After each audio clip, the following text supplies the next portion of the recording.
All right. Ethics is kind of an interesting one. And ethics will definitely show up on the exam. It may not be obvious that it's a question about ethics, though. So that's ethics is the. It's worth spending a little time thinking about how ethics is talked about in sort of architectural circles in order to really understand some of the questions. I think the easiest way to do this. Now, I've been mentioning the AIA a lot.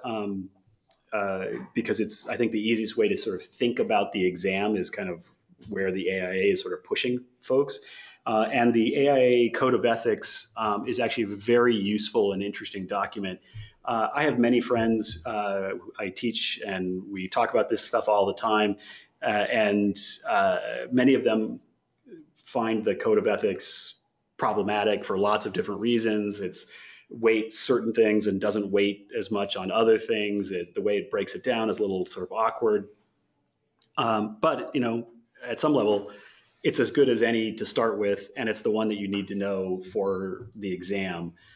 So I would absolutely find and then read the AIA General Code of Ethics. And they do a kind of an interesting thing where they have broken down into a few different simple categories with these canons. So canon 1 is sort of a general thing, and this is like a big abstract idea. Canon 2 is a different general big abstract thing. And then as you go through it, you realize, okay, then there's standards that fit under each of the canons. And then under the standards, there's rules. And so it's a way of being able to talk kind of big generally, because ethics is such a weird way to talk about things. You need to be able to, well, what do we mean? We say this big idea, but then you have to have, okay, what does that mean out in the real world? And then the rules become, all right, not just out in the real world, but like here's an example under the second canon, which is public being sort of protecting the public. One of the rules is don't be involved in bribes. And so that's kind of an interesting thing that you shouldn't, as a professional architect of a licensed by your state, you should not be promoting something that is illegal, that is not the way that business ethics should be run. Doesn't really matter whether that's well, it's culturally acceptable in this location or something because it's been done all the time. Well, that doesn't matter. Like should never be in that position.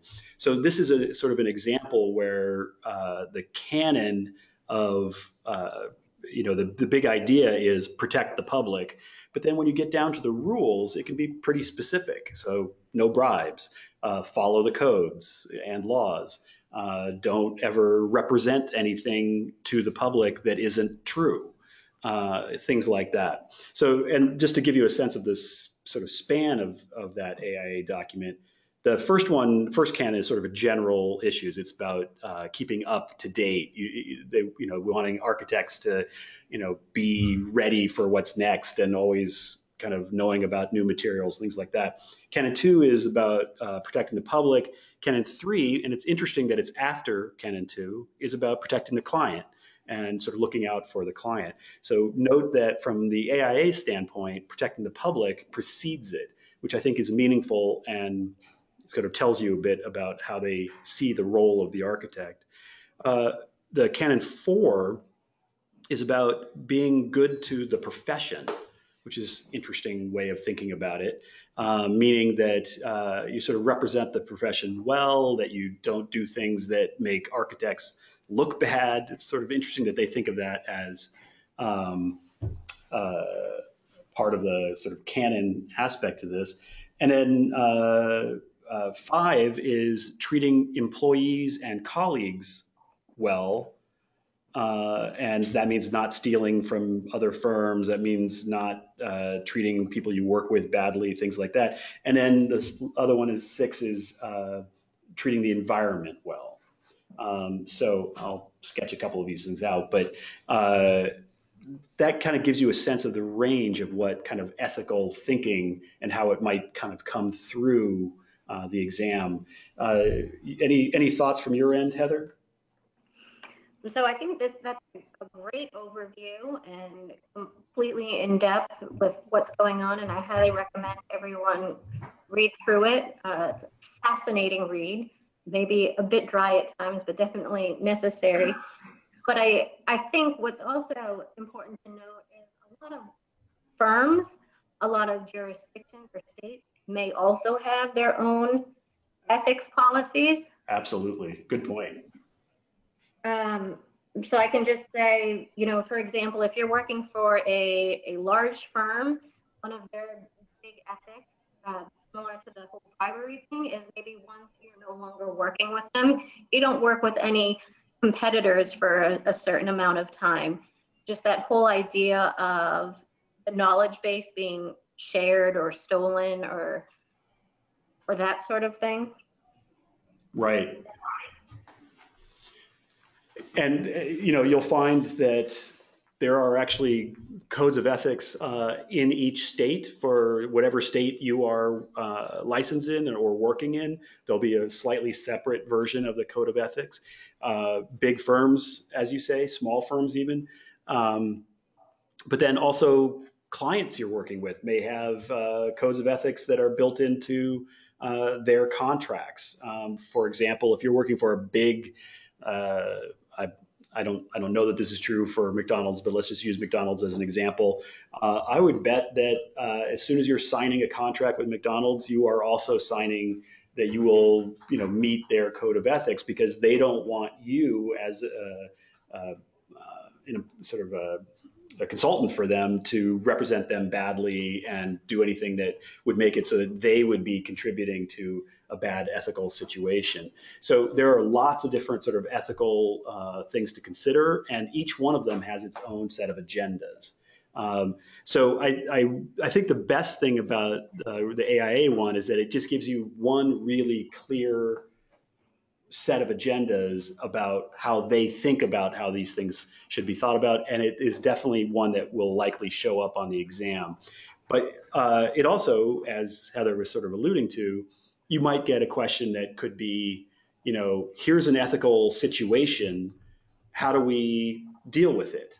And so, the answer may not be about ethics at all. It might be about communication systems, or it might be about falling back to the contracts, or it might be about, right, because all of these things are actually built in to the ways that we communicate, to the ways that we write contracts with each other. What specific contracts do we choose?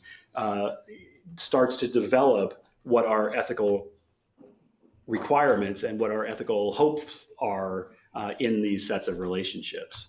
So often the ethical questions are not directly about ethics. They're using ethics as a way to get at all of these other issues. Any other thoughts, Heather? Not necessarily. I think we've covered this topic fairly well. It's a rather robust topic. Yeah, I think the takeaway is read through and start looking for these issues. Yes.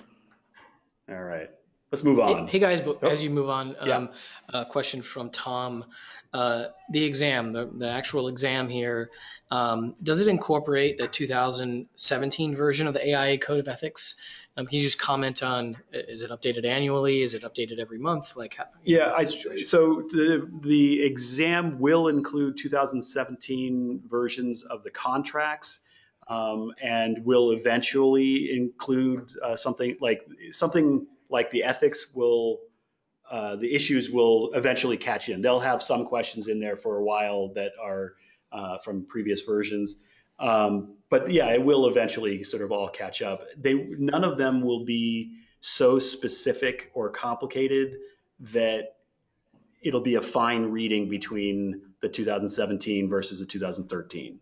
I think it's probably a good way to say it's probably a pretty safe read to read the 2017 version of the Code of Ethics. Yeah. If you're going to read one, read the newest one. Yeah, read the newest one.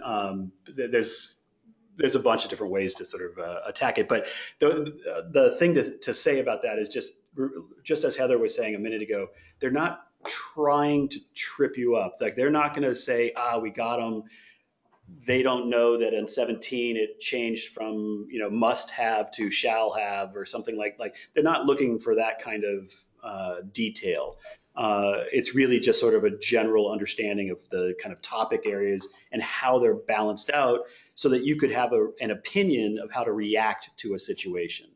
Because think of the questions as scenarios that are sort of tossed at you, and then how do you react to them? That's really what they're trying to do.